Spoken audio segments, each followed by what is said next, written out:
Friday. We thank God it's every day. We thank God it's Monday, Tuesday, Wednesday, Thursday too. But as serious business, the coup in Gabon, that has actually given off a scare because, as you know, the military took over in Gabon, sending, I don't know, should I say shock waves?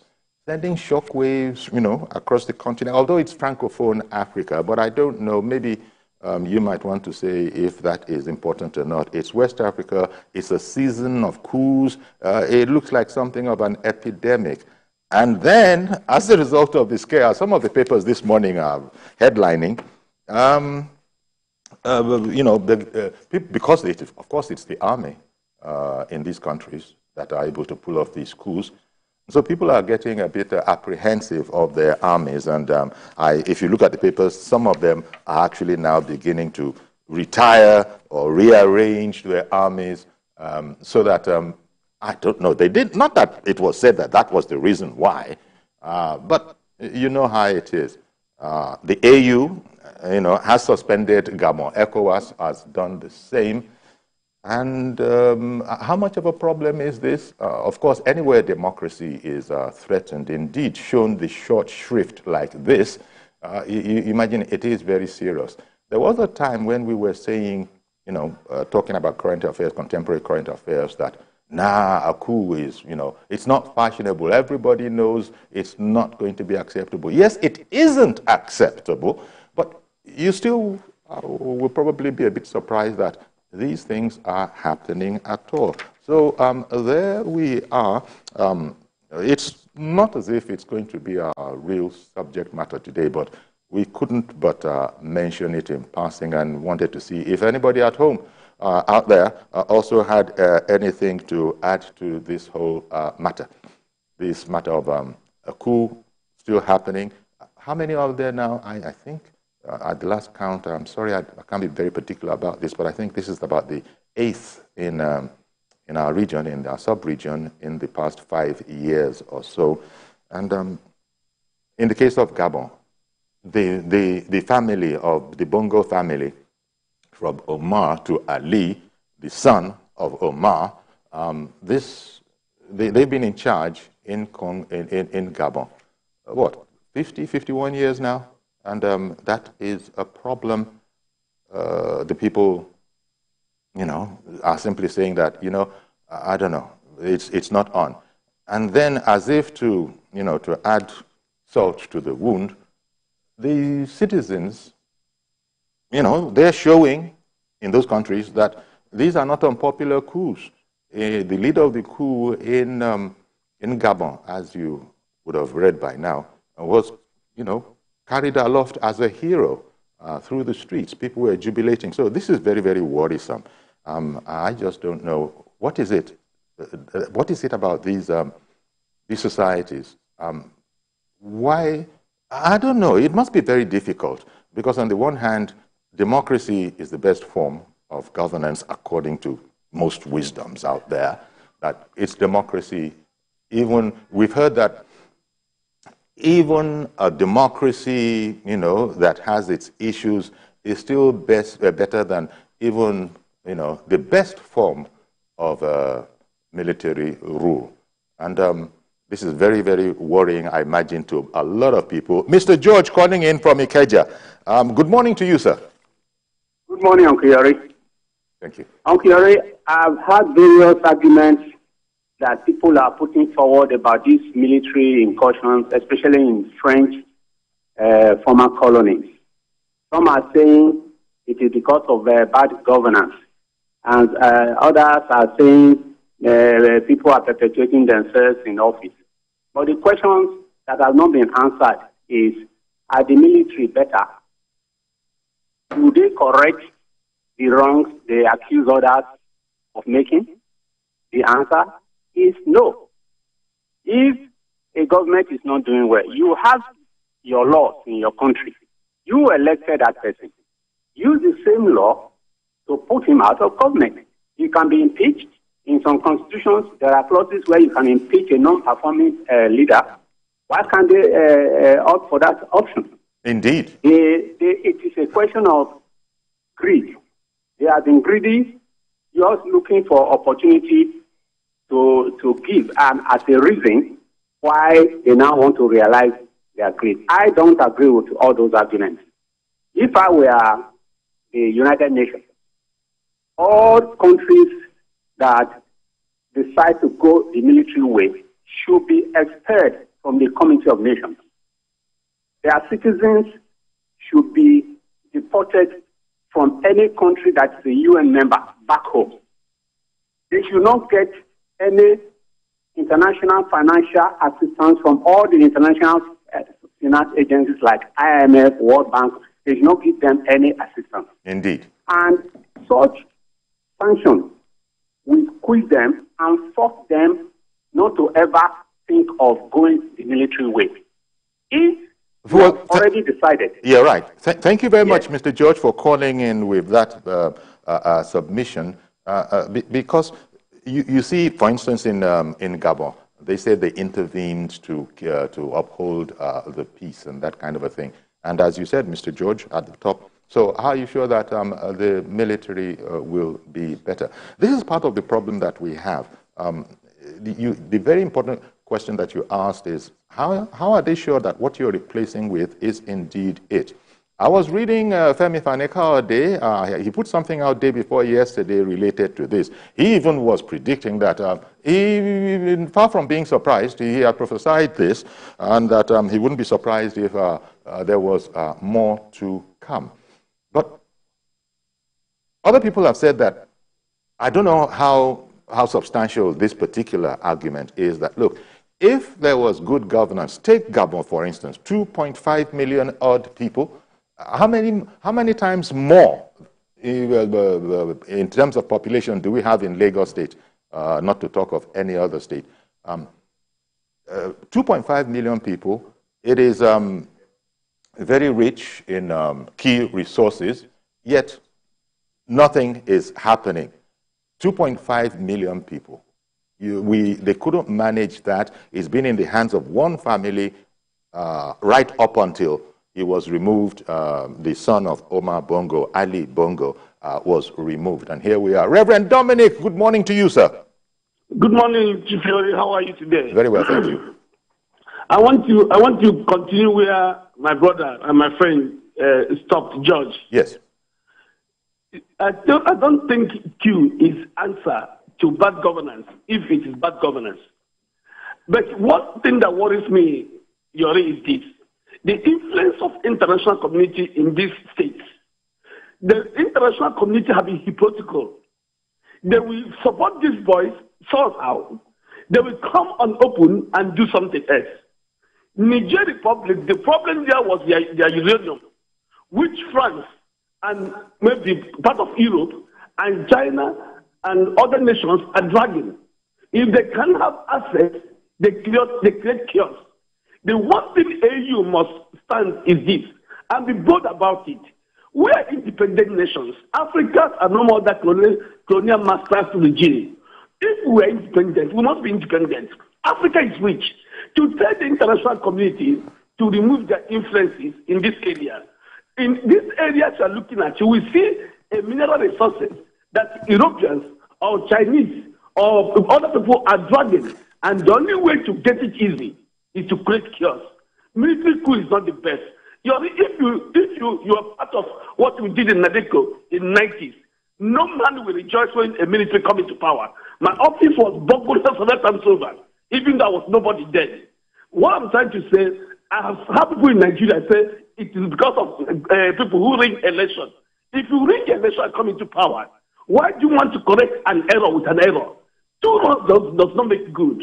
Military cannot be an answer to Africa. We are seeing it everywhere. Even democracy, as terrible as it were, we can at least speak. We can criticize. We can maybe 4 years go to the polls and change this. Look at what happened this year. This year election was well contested in Nigeria because someone said this is good, the other said this is bad. And you see everybody express himself, and you see the votes all around till we get this government. No matter how it is, democracy is still the best. And I want to warn AU and ECOWAS to tell the international community to stay clear. Let us make our affairs and move forward in our own speed. We beg them. The problem of Africa coup is not Africans, it's international community. Right. I may be wrong or right, man, sir. Thank you. Thank you very much, Reverend Dominic. And needless to say, it's not just AU that has suspended Gabon, ECOWAS as well. And expectedly, one of the President Tinubu, a major champion of democracy in Africa, he has condemned it outright. But just before we continue, we have a report on, just to refresh, our minds on the situation in Gabon. Le Gabonais est garant de la protection des... The military takeover of the leadership of Gabon less than 48 hours ago has led to Africa being referred to in some quarters as the continent with the coup pandemic. The undemocratic action in court may have just brought the reign of a dynasty to an end. Gabon, a former French colony, is one of Africa's major oil producers, with the potential of becoming richer by proper administrative management of resources. The man, now named Gabon's transitional leader, General Brice Oligui Nguema, announced the coup over alleged fraudulent results widely rejected by civil society groups. Et garant de la protection des institutions, avons décidé de défendre la paix en mettant fin au régime en place. À cet effet, les élections générales du 26 août 2023 ainsi que les résultats tronqués sont annulés. Les frontières sont fermées jusqu'à nouvel ordre. Toutes les institutions de la République.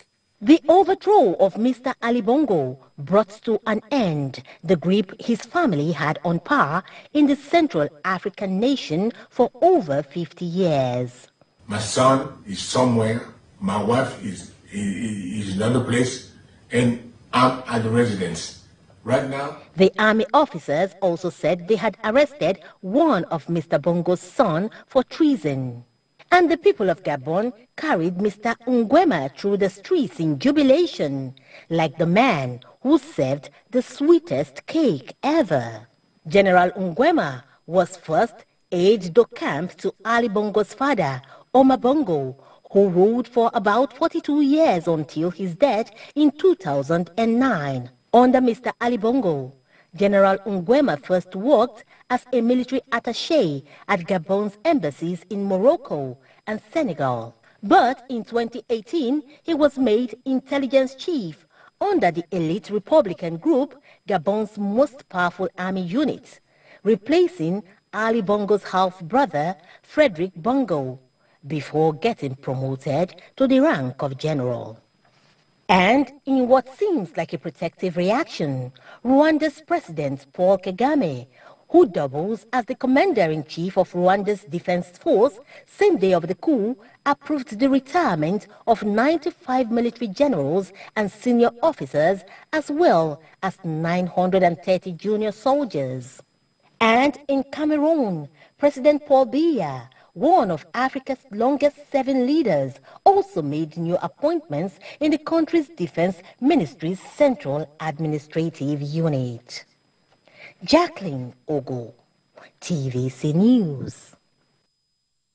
Okay, thank you to Jackie Ogo, and that report was put out earlier. So, and of course, this is, we can only sort of try to connect the dots and imagine that there's a scare, a coup scare, as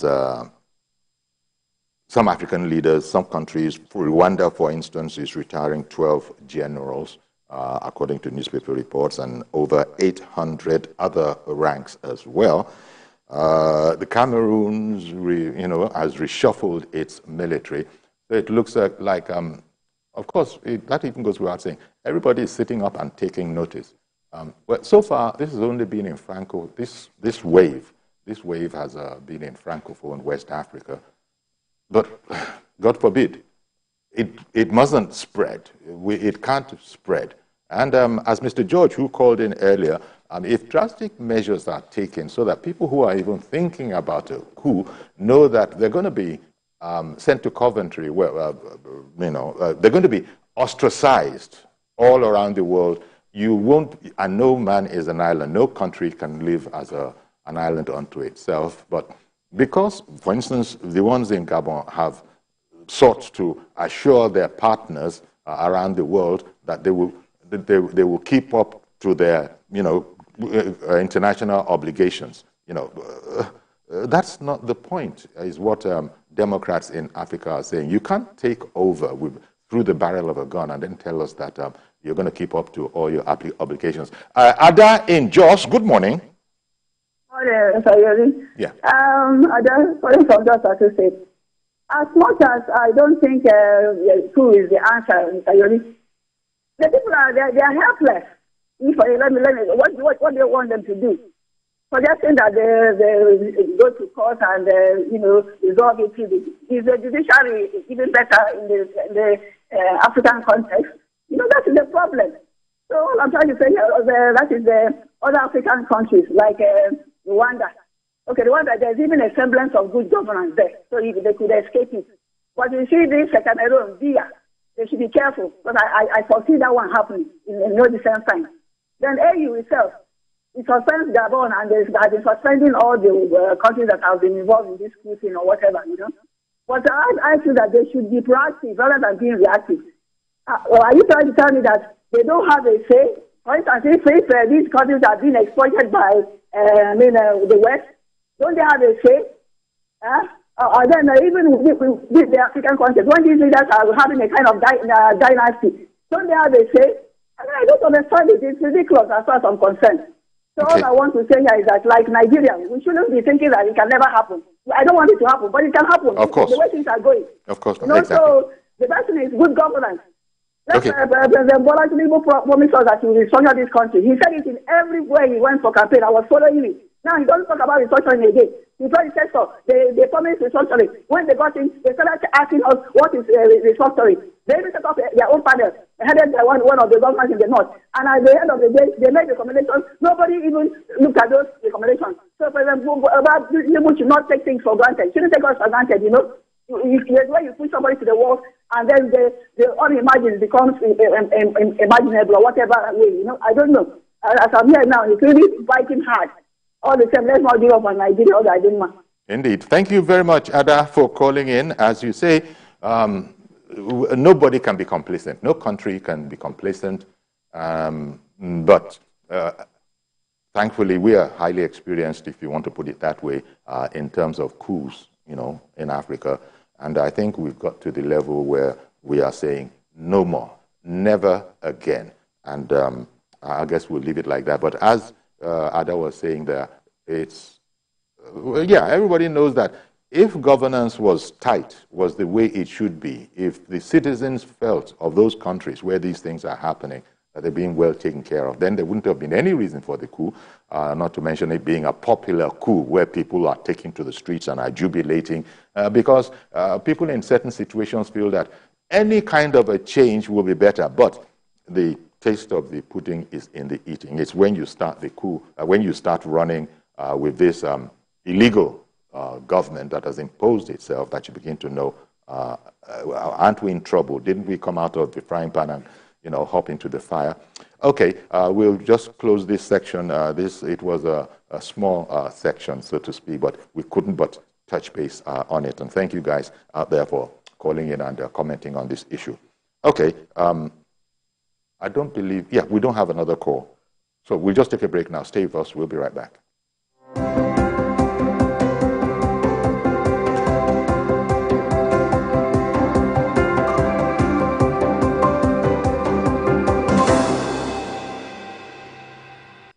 Time for another insightful and exciting experience. TVC Communications announces a call for entries for the 2023 Female Senior Secondary School Debate Championship. To qualify, write an essay of not more than 400 words on the topic, is social media doing more harm than good? Articulate your position on this subject and send in your entry to corporate communications at tvccommunications.tv. Deadline, September 10th, 2023. Join us as we embark on on this journey to expose young minds to critical thinking together. This project is powered by the TVC Women's Network.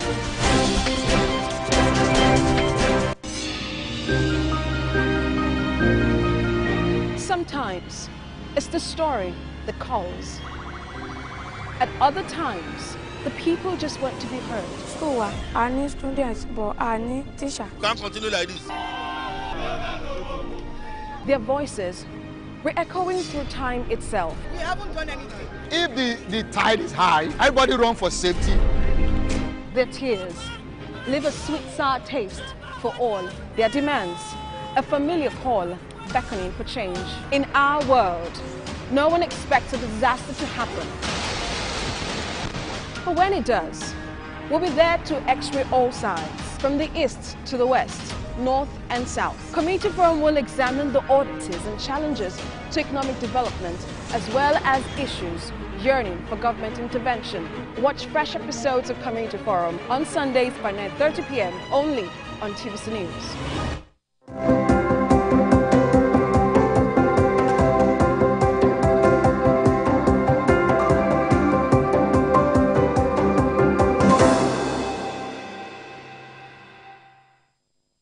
Okay, welcome back, and our guest this time is Chief Okoye Obono Obla, legal practitioner, writer, and APC chieftain. He joins us from our Abuja studio. Good morning to you, Chief.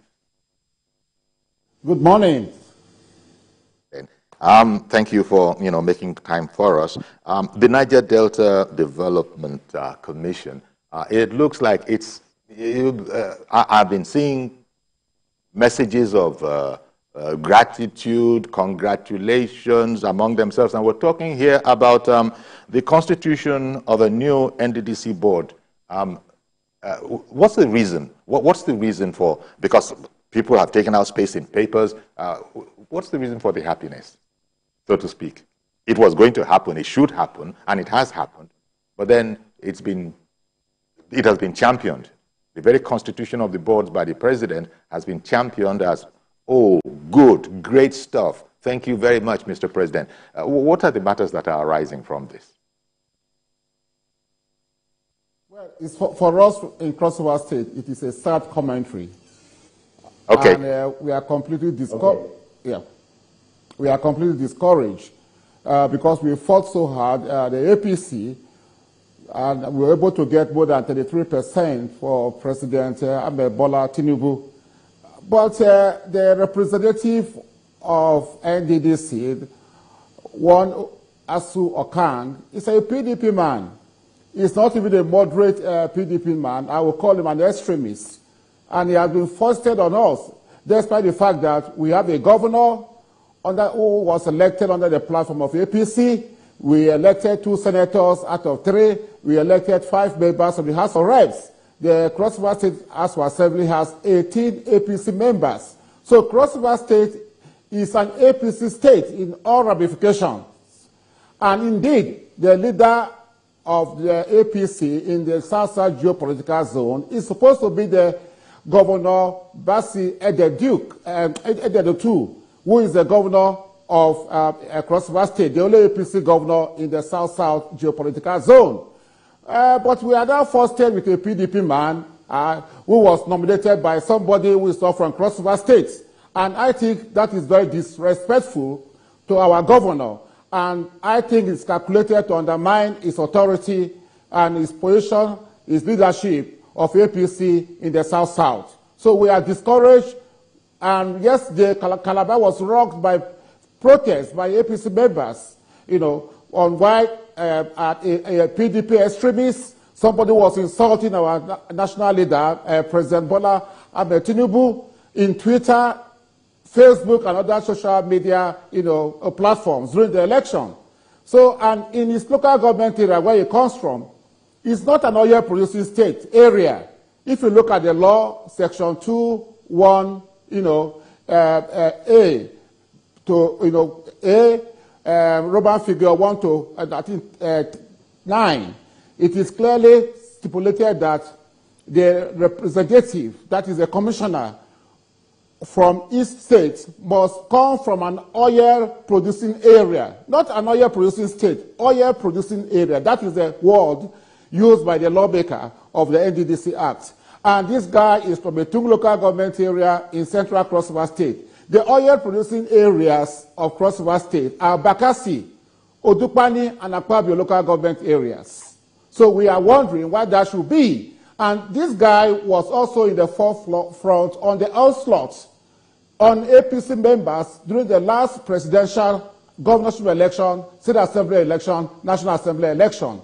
You know, all our members from that local government area where the PDP governorship candidate comes from were brutally, assaulted. You know, they even went to the extent of expelling our members that from the village of the PDP, governorship candidate, Senator Sandy Ono. All the APC members were expelled. You know, using the traditional institutions in the village to expel them because they were supporting our incumbent governor, Governor Basio too. So we are surprised at why that should happen. Oh, all right then. Well, thank you very much, Chief. So the other comment I would have sort of offered tentatively is that, look, we're talking about the Development Commission here. It's not a partisan affair. Only one person can occupy, the seat, so to speak.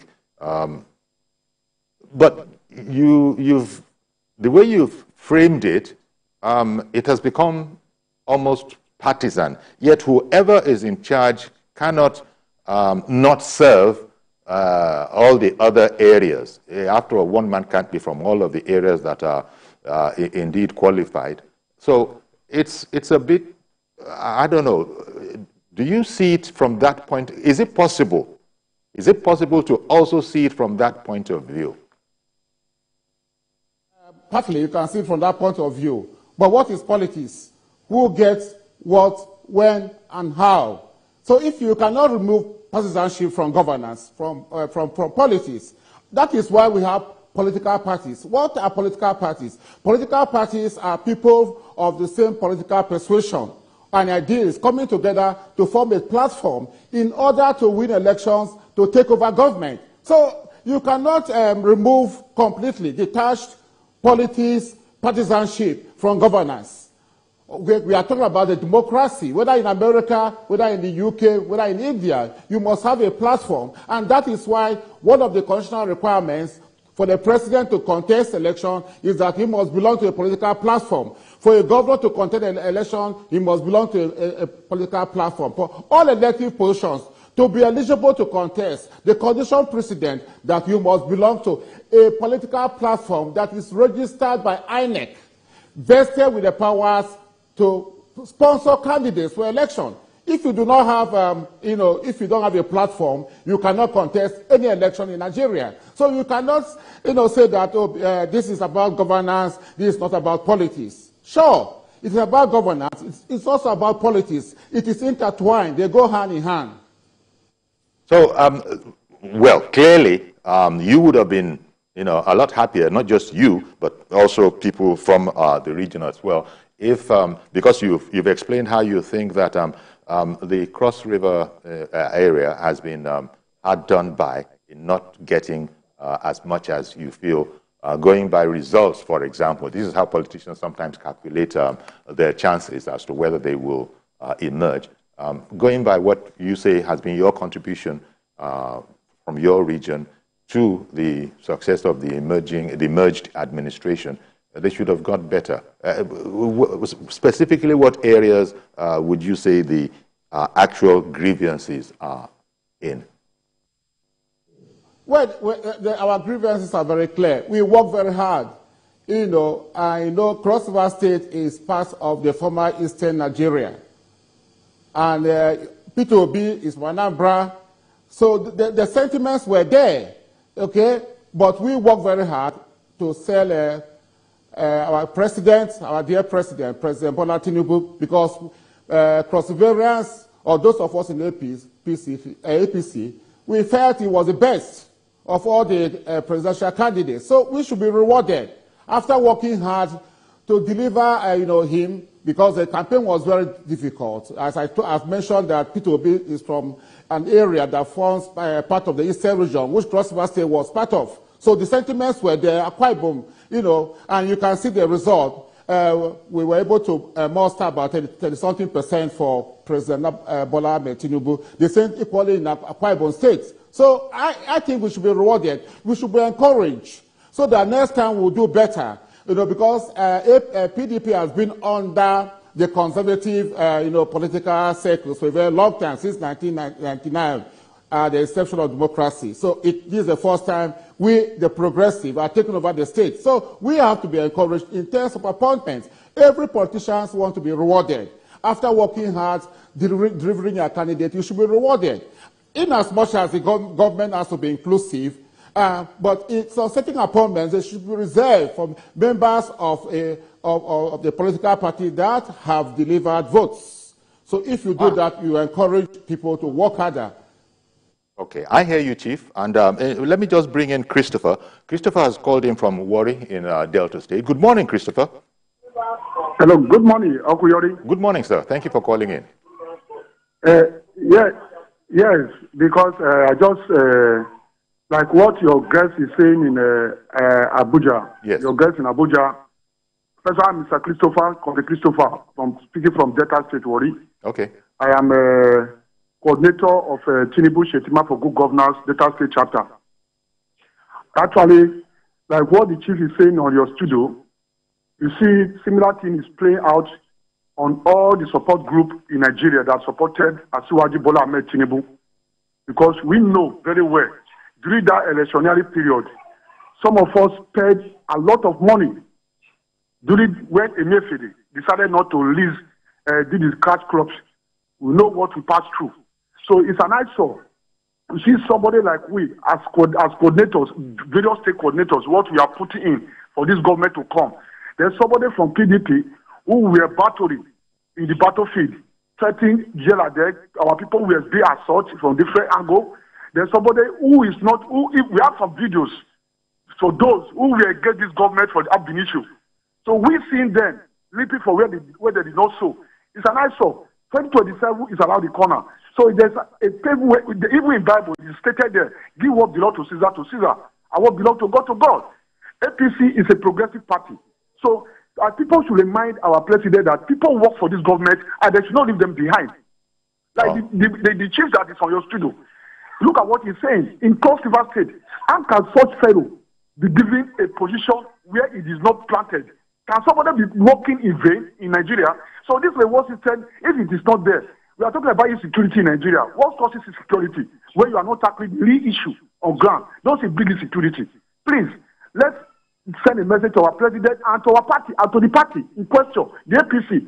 I think the president should be working in synergy with the national chairman of the party. Any program they are having, the party have an ideology. They should not depart from it in order to keep the party intact. So thank you very much. May God bless Chief on the studio. May God continue to bless APC and bless Asiwaju Bola Ahmed Tinubu because he did a good job in Lagos. I would believe the same good job we have in the New Hope, which we are still waiting to see. God bless Nigeria. Thank you very much. Thank you very much, Christopher, for calling in. And, Chief heard all of that. But, Chief, again, there is the whole matter about these things, as you know, would not have been done out of hand. They would have been done following, wide consultation. I mean, that's just the way politicians work. They would have done their consultations. And at the end of the day, I've heard what you have said. Christopher, who called in, is, saying that exactly. He entirely endorses how you put it.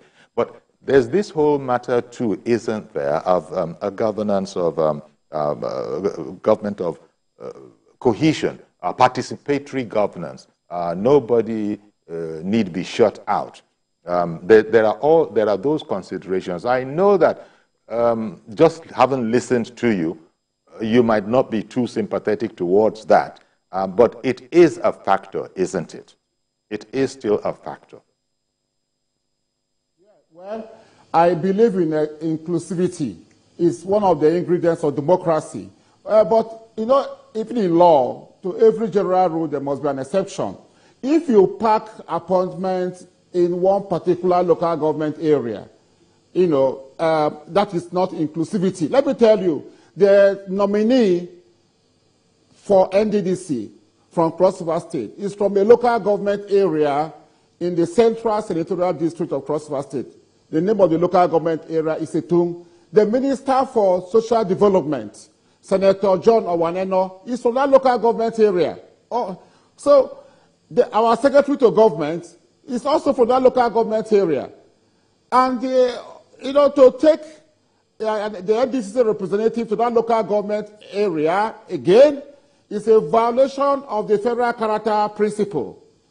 That is why I started with saying that if the law was followed to the letter, that representative should come from the Southern Senatorial District of Cross River State, which is the oil-producing area of Cross River State, not Central Senatorial District. The Minister for Humanitarian Affairs, Dr. Betta Edu, is also from Central Cross River State. I am from Central Cross River State, but it is an injustice to appoint a representative of Cross River State NDDC from the Central Senatorial District of Cross River State. That is not inclusivity. That is a violation of the federal character principle. Don't overload one particular area to the detriment of other areas. If you do that, you are creating tensions that can affect governance, that can affect the people, because the Northern Senatorial District will feel that you're not carrying it along. The Southern Senatorial District will feel that you're not carrying it along. Don't overload the Central Senatorial District. I am from the Central Senatorial District, but as a Nigerian, as a Democrat, as a patriot, I think it is wrong to overload the Central Senatorial District. Okay, well, indeed. And if my governor, who is a very experienced politician, he was a senator for 4 years, he was in the House of Representatives for 8 years. If my governor was consulted, he wouldn't have advised that the Central Senatorial District should be overloaded. He wouldn't have advised that we should have an appointee from a two local government area where the Minister for Social Development is from. He should have another representative from the Central, where we have two ministers, Dr. Betta Edu, Senator John Owaneno, from the Central Senatorial District. The governor was not consulted, and it is wrong, because I said earlier that the governor of Cross River State is an APC governor, and he is supposed to be the leader of APC in the South-South geopolitical zone. And we feel that some forces are undermining the governor. They are undermining the people of Cross River State. And this influence is coming from outside. I believe the man who nominated Aswakan is the former governor of River State, His Excellency Wike. And we feel very angry because River State used to be part of the former Eastern region. River State was created in 1967 from the former Eastern region. Cross River State was created, in 1967. Cross River State, present Cross River State, Akwa Ibom, it was known as the Southeastern State. And we think that people from River State, politicians from River State, should leave Cross River State alone. Because when we were fighting for the creation of Calabar Ogoja River State from Eastern region, it were leaders from Akwa Ibom and Cross River State who did that fighting. So why are River State politicians trying to undermine the people of Cross River State? Because they think they have more oil money than us. That is what they have been doing. And it's insulting for somebody from outside Cross River State to influence the appointment of our NDDC representative, not our governor, who is supposed to be the leader of APC in the South-South. Okay, one moment, Chief. Let me bring in Kennedy now. Kennedy has called in from Ife. Good morning, Kennedy. Good morning, Uncle Yori. Good morning, sir. Go ahead, please. Yes, I'd like to make my contributions to the issue of the NDDC appointment. Sure. Now, I listened to the argument being advanced by Chief Okoye-Ogonobla, and I want to pick a few issues with his argument, especially with respect to the point that he made about the NDDC Act. And the fact that the NDDC Act had had indicated or had the provision is such that the person who is to be appointed into the board of the NDDC should come from the oil producing area. I want to make the point clearly that the last chairman of the board of the NDDC was Senator Victor Noegba. Senator Victor Noegba is from Ikom local government. Ikom local government is not an oil producing area, same as a local government. How did Senator Victor Noegba become the chairman of NDDC at the time? Secondly, the governorship position of Cross River State is far bigger than any other. In fact, 10 NDDC appointments, even 100 NDDC appointments cannot be compared to the position that the Southern Senatorial District is holding with respect to the NDDC. How can anybody now make the point that the position of the NDDC board chairman should then be added to the Southern Senatorial District that has a governor? Why are we not making the point? If your governor is making the point that the NDDC, that because the Central Senatorial District has John Owaneno and Betedu as ministers, and so the position should go to the South. Why is he not making the point that the position should then go to another Senatorial District that does not, as we speak, that does not have any position, any significant position at the federal level? In fact, as a matter of fact, before now, the argument or the permutation was such that the former governor, Ben Ayade, was going to be the chairman of NDDC. That was the rumor that we were hearing and all of that. And I need to be clear that what you're seeing, or what is happening now, is just the elite trying to fight to corner the spoils of office or spoils of their political battles to themselves. It has nothing to do with the people of Cross River State. It has nothing to do with, how power should be shared. It has nothing to do with where the position should go to. Because, like I had punctured this argument about the position of the fact that Chief Victor Noegba, who was NDDC chairman, the former NDDC chairman, was not from the oil producing area. He was from Ikom local government. In Ikom and from Ikom, we don't have oil in Ikom.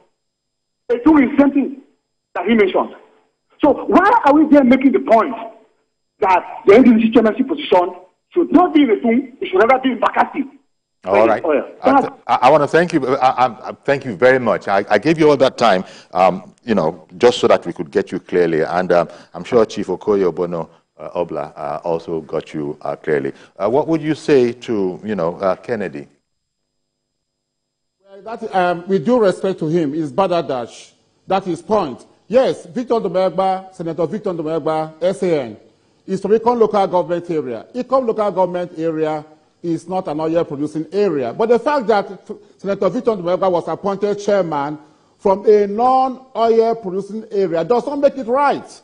So all what we are saying, good governance has to do with obeying the law to the letter. Where the law has made a certain provision, that provision has to be followed. That procedure has to be followed. That process has to be followed. So if Victor Noegba's appointment was not right, that does not shouldn't make a wrong thing to be right this time around, because we expect President Bola Ahmed Tinubu to correct some of the mistakes that is the person he took over made. So, which is adherence to the rule of law, which he has promised. He is a Democrat to the core. He was one of the people who fought for the return of democracy to Nigeria. And when he was governor of Lagos State, he was known for fighting the federal government over breach of the Constitution. So in his administration, we expect adherence to the rule of law. Two wrongs cannot make a right, okay? We are talking about oil producing area, and we are saying that the local government area where this nominee comes from is overloaded. We are saying that this man was an extremist who was abusing President Bola Ahmed Tinubu who was insulting APC leaders, insulting the party, and if you reward him, now, you are sending a very, very wrong signal to the membership of the party in Cross River State, to the people of Cross River State, that disloyalty can be rewarded. It is wrong. There is no reason, there's no justification. If they want to appoint an NDDC representative from that local government area, they should be an APC person. It's not a PDP person who fought us ruthlessly, in a very brutal manner, brutalized our supporters in that local government area, subjected them to forced imprisonment. Okay? A lot of them were wounded. I'm not just making allegations. I was appointed a sole administrator to investigate all the violation of human rights that were meted to our APC supporters in Cross River State by PDP. And that guy was found wanting, was one of the people that my committee established that was responsible for the brutal attacks on APC members. So that is what we are saying. I hear you. All right. I suppose now, because it concerns you directly, one can understand how you feel, especially looking at your office. You are a chieftain of APC, and you've stated what you said, that it was a very brutal, sort of a journey. Yes, it was a very brutal campaign. Because they were very certain that we were going to win. So they had to, resort to, violence and also self-help. We suffered, we had more than 88 of our members were wounded, and we had a lot of deaths in particular Loguja local government area. Also in that particular local government area, two local government area where Asu Okan, he comes from. And fingers have been pointed at him that he was the stormtrooper who led all the violence that were visited on APC members in that local government area. So it is not fair that you should pick that kind of a person, and appoint him. You can appoint a moderate guy because we want to carry everybody along. We want an inclusive government. But not an extremist, who see politics as a do-or-die battle. Politics shouldn't be a do-or-die battle, okay? When we are campaigning, we should use, soft language. We should fight as brothers, so that when we finish the war, we can sit down on the same table and take a bottle of beer together. But when you go outside the boundaries of civility and begin to see your political opponent as an enemy that you want to exterminate, then you are no longer a politician. You are something else. Okay, then, you're a lawyer, so you know best that people like us have to use the word allegation. Those things that you alleged, that, where he was responsible for, they are there. But there's also the other aspect. If this administration has decided to appoint, critics, some of its virulent critics to office, not just making it entirely an APC affair. You alluded to this before, that yes, there's a space for that kind of an idea in the conversation, but you still feel that, in fact, you almost feel cheated. You almost feel cheated out of your due, out of your just due, considering how hard you had worked. But if we take everything that you said, apart from the criminal ones about killing people and all of that, that he was a critic, that he was using rough language, and that he's not, more importantly, that he's not from your party, yeah, all of that is indeed as it is. But the president here is, since he signs off on it, there's a sense in which he has appointed even critics, and it wouldn't be that here would be the first time when you look at it globally, the global substance of his appointments so far. Some critics have also made appointments list.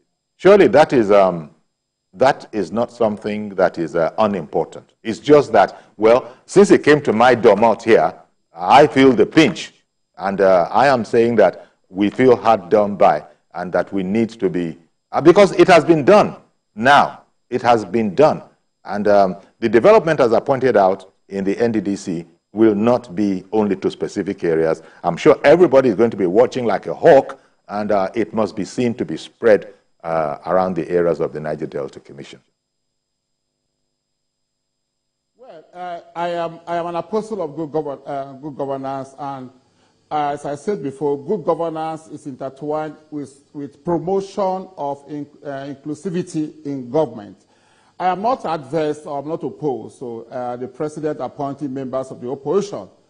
Last week I even wrote an article justifying that, because whenever you have a national crisis, it's always like what we are coming from. Economic crisis, severe economic crisis, and there's a lot of divisions in the country as a result of what happened in the, from 2015 to 2023. Then it's good that you should try to bring in people who are, outside your party into governance. And we have seen that. A lot of ministers were not APC members. I'm not adverse to that. But in this particular case, since Cross River State is an APC state, if they wanted to appoint people from River State who did not vote for APC or there's no sitting governor, fine. But we have a sitting governor in Cross River State. All we are saying that they should have respect for our governor. Our governor should not be undermined. When they want to do appointments at the center, our governor should be consulted as a leader of the party. He is in the best position to advise. Because have you made representation? Have you made representations to the governor? I beg your pardon, Chief. Have you made representations to the governor to hear his take on this? I was just wondering. The governor spoke. We spoke yesterday, and the governor is very agitated. He's very aggrieved. He thinks that there are some forces in Abuja trying to undermine him.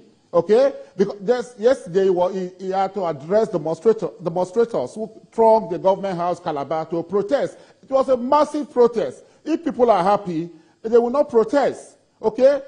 I have mentioned the character of this guy who is seen to be an extremist. If he was a moderate PDP member, maybe the protest wouldn't have been as strong as what we saw in Calabar yesterday. The governor was there, and the governor says, look, if he's going to discuss with the president, that he feels the president is a shrewd administrator, an astute administrator, that the president will not allow that. Because we have to reward party members who work hard. If they want to appoint NDDC members from River State or Delta, then from PDP, they can go ahead, but not Cross River State. I've mentioned that we have 18 members in the House of Assembly of 25 members. Indeed, we have 2 senators. We have 5 members in the House of Representatives and the governor. And we gave the president more than 33% votes in the election. All right. That was very difficult.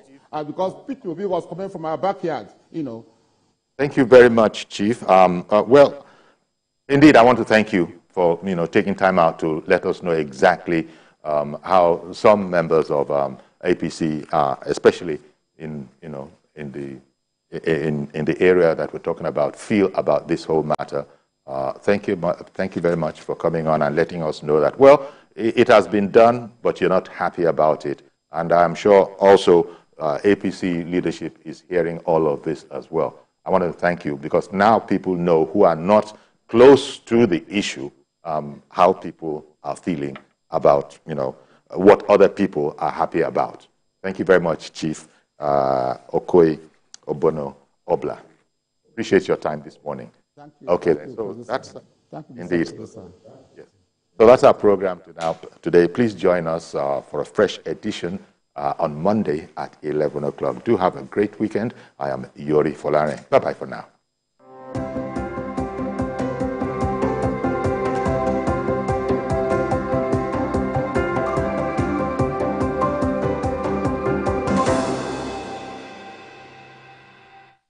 Is a paid presentation by ShopX TV. Are you worried about the safety and security of your